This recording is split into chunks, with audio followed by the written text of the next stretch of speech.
کہ یہ بندہ جاسوس تھا جو ہماری صفوں میں آتا جاتا تھا اور ہمارے سارے حالات سے آگاہ تھا۔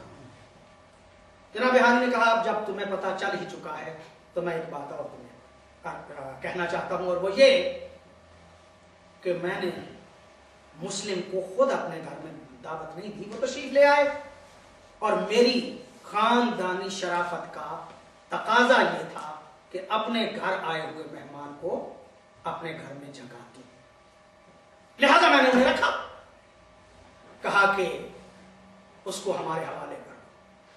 ہانی نے دیکھ کے کہا یہ نہیں ہو سکتا، ہماری شرافت کا تقاضا یہ ہے کہ اپنے مہمان کو ہم دے نہیں سکتے، اگر تم مجھے کہو تو میں جاتا ہوں اور جا کے ان سے درخواست کرتا ہوں کہ وہ کسی اور گھر چلے جائیں۔ اس نے کہا کہ نہیں، تم یہیں پہ رہو گے اور مسلم کو یہاں پہ تمہیں لانا پڑے گا۔ اس نے کہا یہ کام میرے مرنے کے بعد ہی ہوگا، جب تک میں زندہ ہوں یہ کیسے ممکن ہے کہ میں اپنا مہمان قتل ہونے کے لیے تمہیں پیش کروں، یہ نہیں ہو سکتا۔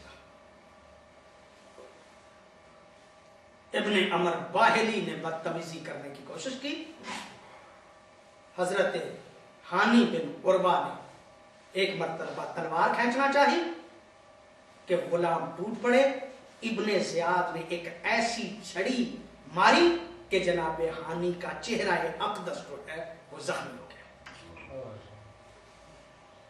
بڑے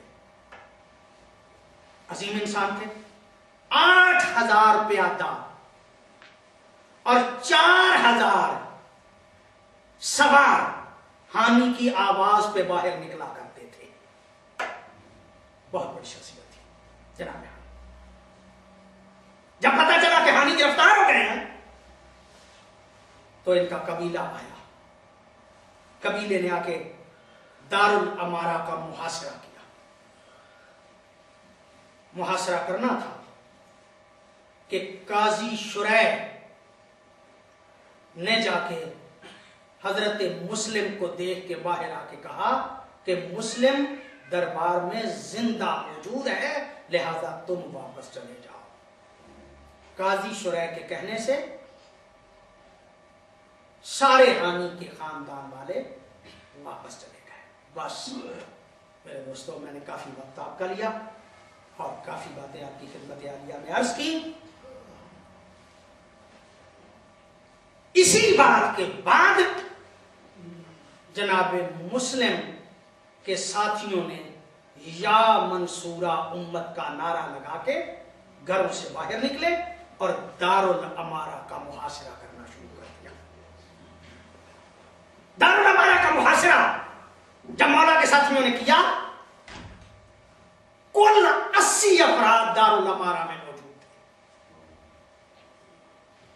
ایک مرتبہ جب انہیں زیاد کو اس بات کا پتہ چلا کہ ہم مارے جائیں گے تو اس نے بڑے بڑے سرداروں کو 4-5 کثیر ابن شہاب اور اس جیسے بڑے بڑے سرداروں کو بلایا اور بلا کے کہا کہ جاؤ جا کے اعلان کر دو کہ یزید کی فوج آ رہی ہے، اگر تم منتشر نہ ہوئے تمہارا شہریہ ختم ہو جائے گا، تمہارا وظیفہ ختم ہو جائے گا، تمہارے لوگوں کو قتل کر دیا جائے گا، تمہاری عورتوں کو لونڈیاں بنا لیا جائے گا اور تمہارے ساتھ وہ ظلم کیا جائے گا کہ جو رہتی دنیا تک یاد رہے۔ جاسوسان ابن زیاد کی یہ چال کامیاب ہوئی۔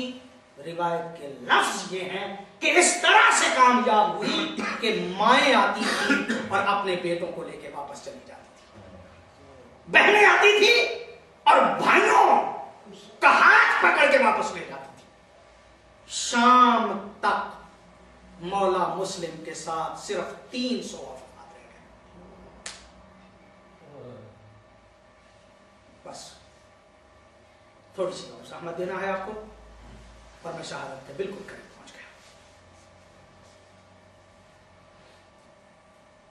مغربین کی نماز پڑھ کے جب مولا مسجد سے نکلے ہیں تو 10 افراد ساتھ تھے، 10، اور جب گلی میں چلے ہیں تو وہ 10 بھی ساتھ لے گئے۔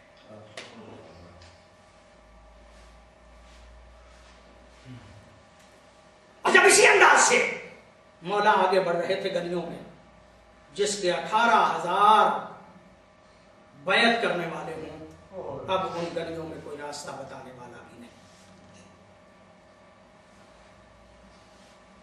ऐसे आलम में इब्ने अहनफ एक मौला का मुहिब करीब आया। उसने जब देखा तो उसने देख के कहा कि मौला, एक घर ऐसा है कि जहां आपको पनाह मिल सकती है। मोहम्मद बिन कसीर एक मुहिब अहले बैत था। ये इब्ने अहनफ ने उस घर की तरफ इशारा किया। मौला उसके घर में जब दस्तक दी तो वो कदमों पे गिरा, बोसे लिए। मौला, मेरी किस्मत कहा कि आप मेरे घर में आए। लेकिन आजादारा ने मौला मुस्लिम, जिस तरह मौला यको तनहा फिर रहे थे ना, जासूसाने इब्ने ज़ियाद भी गलियों में ढूंढ रहे थे कि हमें पता चल रहा है कि मुस्लिम का।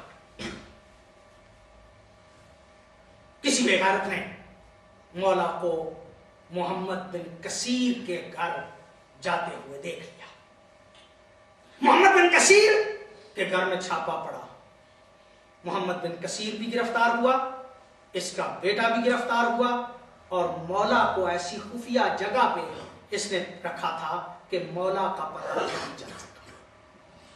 मैं मुख्तसर करता हूं। इन दोनों बाप बेटे को दारुल अमारा में ले जाया गया और दोनों को कत्ल कर दिया गया। ये दोनों मुहिब्बाने अहले बैत शहीद हो गए। अज़ादारो, जब आधी रात हो गई ना, मौला ने अब फिर मोहम्मद बिन कसीर का घर भी छोड़ दिया और फिर उसी तरह गलियों में फिरने लगे। कभी इस गली में, कभी उस गली में, कभी इस बाजार में, कभी उस बाजार में। इसी अंदाज में मौला जा रहे थे कि क्या देखा कि एक दरवाजे पे एक कनीज़े आले मोहम्मद खड़ी है, एक मस्तूर खड़ी है कि जो अपने बेटे का इंतजार कर रही है। मौला उसके दरवाजे पे पहुंचे। जब उस पे नजर पड़ी तो आपके मौला इतने प्यासे हो गए थे कि देख के कहते हैं, या अमतल्लाह इसकी मान, कनीज़े खुदा, क्या थोड़ा सा पानी मिल सकता है? अल्लाह आपको सिवाय गमे अहले बैत के कोई गम ना दे। मैंने तफसील सारी आपकी खिदमत में मुख्तसरन अर्ज की। अब मैं शहादत के हवाले से चंद जुमले आपकी खिदमत में अर्ज करना चाह रहा हूँ। कहा, या अमतल्लाह इसकी ईमान, कनीज़े खुदा, पानी मिल सकता है? आले मोहम्मद की कनीज़ थी, अखलाकियात से आगाह थी, गई पानी का एक जाम लेके आ गई। मौला को पानी दिया, मौला ने पानी लिया, पानी पिया मौला ने। ये बर्तन अंदर छोड़ने गई है। सब तारीखों ने मुत्तफ़क़ुन अलैह लिखा है कि आपके मौला इतने थक चुके थे कि पानी पी के उसी के दरवाजे के बाहर बैठ गए। जब उसके दरवाजे के बाहर आके बैठे हैं ना, ये दोबारा पलट के आई है अपने बेटे के इंतजार में। अज़ादारो, जब ये दोबारा पलट के आई है ना, देखा है कि मुसाफिर ने पानी मांगा था, मैंने पानी दिया, अब मुसाफिर मेरे दरवाजे पे बैठ गया है। एक मर्तबा सवाल करके कहती है, या अब्दुल्ला अलम तशरबिल मा, ओ बंदा खुदा, तुमने पानी पी नहीं लिया? मैं कहा करता हूँ, दुआ करो, अगर कोई शरीफ आदमी गुर्बत में किसी के दरवाजे पे बैठ जाए, दुआ करो उसे उठाए कोई। अब जो कहा ना कि क्या तूने पानी पी नहीं लिया, आपके मौला ने कोई जवाब नहीं दिया। ये फिर देख के कहती है, बंदा खुदा, तुमने पानी पी नहीं लिया? आपके मौला ने फिर कोई जवाब नहीं दिया।